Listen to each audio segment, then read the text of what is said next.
This is Timur Dar with The Beat, chatting with the creators and voices of the Mighty Nein. How you guys doing? Very well, Hello, Tamara. how Good are to see you Good. you. doing? I love your shirt. Yep, it Yeah. always it's the Yeah, same. nice. Awesome. So I'm sure, as it's been discussed many times, and goes without saying, that there are some really huge names in this Mighty Nein animated series. It's got Mark Strong, Angelica Houston, Tim McGraw, Jonathan Frakes, could go on. It's quite an eclectic cast. It actually reminds me a lot of the casting in something like Kevin Smith's Dogma that had like Alan Rickman, Chris Rock, George Carlin. Some of his, he got to work with some of his, idols. I'd love to know for each of you, was there a particular person that made you geek out when you heard that they were going to be part of the show? Alan Cummings. Sorry, Yeah. that was too easy for me. That broke me. Lucy Liu. Oh, Yeah. Ming Na Wen. It's pretty great. Yeah, I mean, Mark Strong is absolutely incredible. Tim McGraw was just an amazing find. Nathan Fillion. No. Oh, yeah. I mean, there's just incredible personalities and talents. It's always the best. We were so spoiled with Matthew Mercer creating all these NPCs and characters, and it's always beautiful when someone comes in and just elevates that performance and character.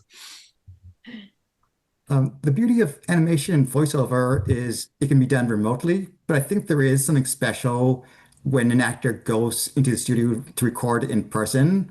I remember a while back, I interviewed Michael Sinter-Nicholas about the English dub of The Boy and the Heron, and he mentioned how Mark Hamill, he loved going to record the studio because he could play with Stephanie Shea's dog. So cute um, dog. So I'm really curious, who was able to record in the studio and if it was a different experience compared to recording at home? So we were able to do group records ourselves for the first seasons of The Legend of Vox Machina. We found ourselves in the middle of COVID sometimes, and so we got very used to recording remotely, which is, I think, fairly standard for most shows just because of scheduling. But for us, it's very important to recreate the insanity that is our live stream episode. So we get ourselves in that padded room as much as possible. We sit on the floor, we make faces at each other, we just try and keep it light and have fun because we know it can get heavy and hard really fast as well. But that energy when we're all in the room sparking off each other is like nothing else. I mean, it's because that was. I mean, it's the perfect answer. It's getting to be in a room with that's just like the table is. There's nothing like it. Yeah, 100%. Especially with the comedic beats that we get. It's so much fun to be able to be in the room and see everybody trying to hold in their laughter as we're doing it and not make a sound on the mic. It's a good feeling. I would also say Annika Noni Rose, who plays the Ruby of the Sea, Jester's mom, came into the studio to record not only her dialogue, but the song as well, which is just otherworldly. I mean, it is award-winning stuff. And she came out and she was like, "Can we just keep doing more of this?" We're like, "Yes, we agree. More songs for the Ruby."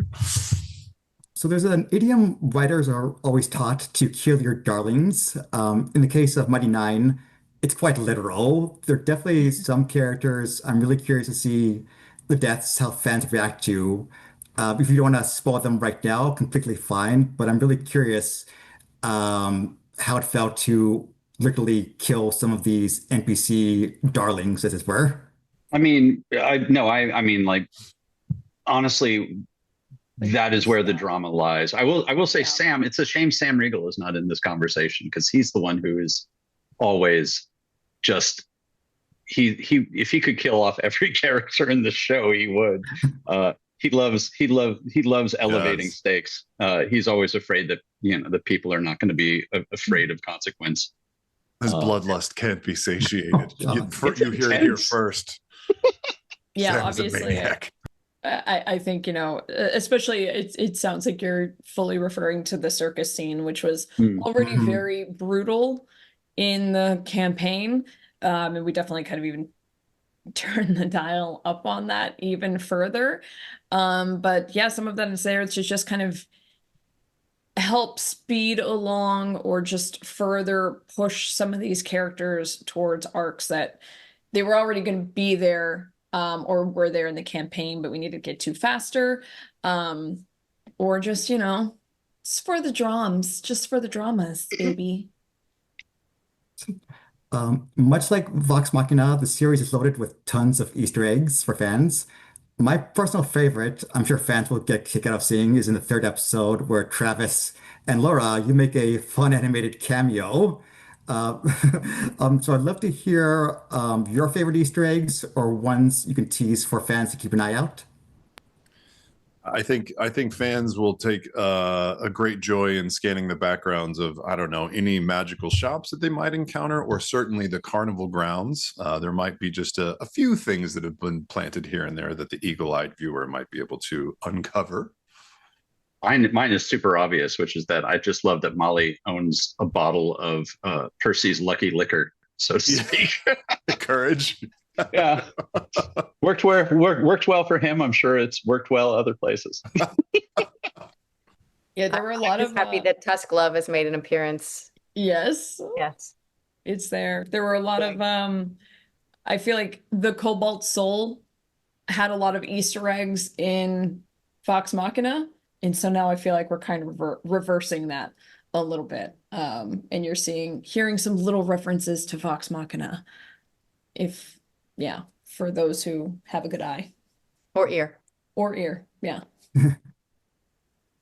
So finally, I know fans would love to see Critical Role make a go into feature film. So what I really love to know is if a Mighty Nein feature film were ever to happen, what would the popcorn bucket be? Oh, That is a Oh great no, question. that's so good. There's so many options. I mean, It if you feels like didn't want to be saying weird, it feels like saying a beacon-shaped popcorn bucket is too simple. It's got to be like, I mean, it's a good one though. it's you good. could you could make it look infinite with some mirrors so you couldn't see Yeah. your hand or the popcorn, which would be pretty cool though. You could make it a little pink unicorn that you have to go through the butt. I know, I was thinking that would be really Yeah. lovely. I didn't know if it was too selfish to say that though. No, I'm into it. Each character gets one. Mm, Collect them all. gosh, there's so many. My head is swimming.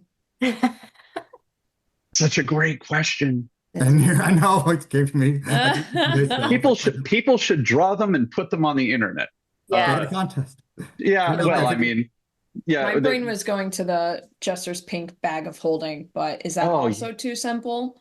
But then your infinite. Oh, you're popcorn constantly bucket. getting more stuff Yeah. out of the bag. Infinite popcorn. Great. Yeah. Yeah. I don't know. There's options. We'll already. There's so many options. Be a round one and just look like one of the Ukatoa balls. Oh, that's good. Oh. Consume. Consume. No. What if it said consume as you reach your hand in? We must That's make good. it happen. Oh no. This is how things Grow. happen. Butter. Say it too many times. Oh. Oh my God. I don't think I can end on a better question than that. So on that note, it's been an immensely delight. With any luck, we will see Mighty Nein popcorn bucket happen in the future. Yes, Hell speak it into yeah. Heck yeah. existence. Thank you. Good chatting with you this morning.